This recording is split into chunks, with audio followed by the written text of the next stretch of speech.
15 anos, ele escolhia um rabino, um mestre, um professor da lei, um sacerdote, com o qual ele via alguma afinidade. E ele então dizia para o seu pai: é aquele que eu quero ser discípulo, é daquele ali que eu quero ser discípulo, é daquele que eu quero seguir.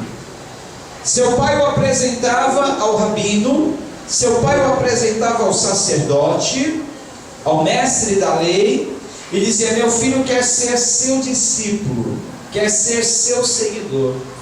O rabino iria observá-lo, examiná-lo, ver se ele tinha realmente condições para segui-lo, porque quando o menino dizia: eu quero ser discípulo de tal rabino, ele queria dizer: eu quero ser exatamente igual a ele em tudo. Aí, vamos dizer, esse rabino tinha vários candidatos para ser seus discípulos. Ele iria fazer um teste, um exame qualificatório rigoroso para saber de todos aqueles quais os que realmente tinham condições de segui-lo, porque ele iria investir a vida dele ensinando aqueles discípulos. E se ele visse que alguma coisa em um daqueles meninos não estava de acordo, ou que qualquer um deles não poderia ser seu seguidor, ele imediatamente os dispensava. Mas se ele via neles alguma condição, ele os chamava, dizendo: venha ser meu seguidor. Veja bem, quando o garoto de 15 anos era aprovado no teste para ser discípulo de um rabino, ele tinha que despedir-se dos seus pais, ele tinha que despedir-se dos seus irmãos, ele tinha que se despedir da sua casa, da sua família, deixar tudo o que tinha e passar a seguir aquele rabino até o fim da sua vida. Ele deveria morar com aquele rabino, com aquele sacerdote, aprender no dia a dia cada uma das características, cada coisa que o rabino, o mestre, o sacerdote fazia, ele tinha que acompanhar, ele tinha que fazer, ele tinha que aprender o estilo de vida daquela pessoa. E ele estaria devotando a sua vida até o fim da vida para ser seguidor daquele rabino. Quando o rabino morresse, ele passaria então a ocupar o cargo, a posição, os afazeres daquele ao qual ele havia aprendido, do qual ele havia aprendido, do qual ele havia sido discípulo. Aí a gente começa a entender o que Jesus quis dizer: quem deseja me seguir, negue-se a si mesmo, abandone tudo e passe a me servir. Deixe pai, mãe. Se não estiver disposto a me amar mais do que qualquer um desses, não pode ser meu seguidor. Está vendo? Havia um custo. O que eu quero dizer nessa noite é que havia um custo do discipulado, havia um preço a pagar.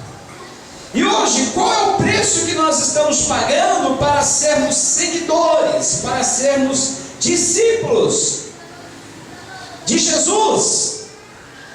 Não um simples rabino, não um simples sacerdote, não um simples mestre da lei, mas ele é mais do que tudo. E não fomos nós que o escolhemos, mas ele que nos escolheu. João capítulo 15, ele diz: não fostes vós que escolhestes a mim, mas eu vos escolhi a vós, e vos nomeei, para que vades e deis fruto, e o vosso fruto permaneça. Olha que honra! Enquanto outros seguidores, de outros rabinos, de outros mestres, eles é que procuravam, pediam para ser escolhidos, iam atrás daquele a quem eles queriam seguir. Jesus olhou para nós um dia e nos chamou, assim como ele chamou aqueles primeiros discípulos na beira do mar da Galileia, assim como ele chamou os seus primeiros seguidores, cada qual em sua função, porque ele chama exatamente aqueles que estão envolvidos em alguma atividade, porque ele sabe que da mesma forma como a pessoa está envolvida em alguma atividade, vai estar envolvido também na obra dele. E ele nos chamou, olha que Você quer ser meu discípulo? Você quer ser meu seguidor? Você quer ser como eu? Esse foi o convite que o Mestre fez para nós. Quando Ele nos chamou para sermos seus discípulos, Ele estava perguntando para mim, Ele estava perguntando para você, se você quer ser igual a Ele. E esta decisão de o seguir tem que ser para o resto da nossa vida. Porque Ele diz mais: quem põe a mão no arado e olha para trás não é digno do reino dos céus. Olha, do reino dos céus, hein? Você faz parte de um reino, e nesse reino você tem uma alta posição, altíssima posição. Você é representante do Rei dos Reis e do Senhor dos Senhores, que te chamou para ser exatamente igualzinho a Ele. Aí nós vamos entender outra passagem das Escrituras. Vocês entenderam o que era o discipulado nos dias de Jesus? Quando alguém decidia ser discípulo de alguém, estava dizendo que queria ser igualzinho àquela pessoa, e estava dizendo que queria seguir aquela pessoa para o resto da vida, largando tudo o que tinha para o seguir. Hoje, o que Jesus pede de nós? Ele manda você deixar a casa do seu pai, da sua mãe? Não. Ele manda você largar todos os seus bens? Não. Mas Ele manda que você tenha um desprendimento espiritual. Quebre os vínculos espirituais, aquelas coisas que te prendem, não só as pessoas, porque muitas vezes seu pai e a sua mãe não seguem a mesma fé. E muitas vezes eles vão querer colocar empecilho, embaraço no teu caminho, mas você vai quebrar esse vínculo. Você vai dizer: não, a minha submissão maior é ao meu Senhor Jesus. Eu não posso fazer nada que vá contra a minha fé.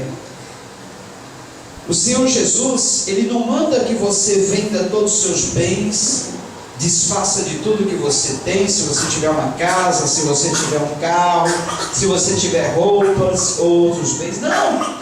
Ele fala simplesmente para você se desprender disso, para você não colocar isso em primeiro lugar, como a coisa mais importante do mundo.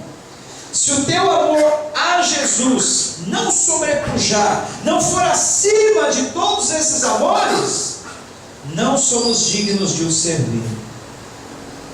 E Ele diz mais: olha, temos que estar dispostos a tomar a nossa cruz dia a dia e o seguir, ou seja, dispostos a aceitar o sofrimento que é ser um discípulo de Jesus. Porque se nós queremos ser discípulos de Jesus, aceitamos o convite dele para sermos seus discípulos, temos que ser igual a Ele. Como que Jesus passou a sua vida aqui na terra? Ele sofreu, gente. Ele sofreu. Ele se negou a si mesmo. Ele se esvaziou. Ele preferiu não ter nenhum direito, mesmo sendo filho do Deus Altíssimo, o Criador dos céus e da terra. Ele preferiu se esvaziar. Ele se humilhou. Se nós somos seus discípulos, temos que querer ser igual a Ele. Igual a Ele.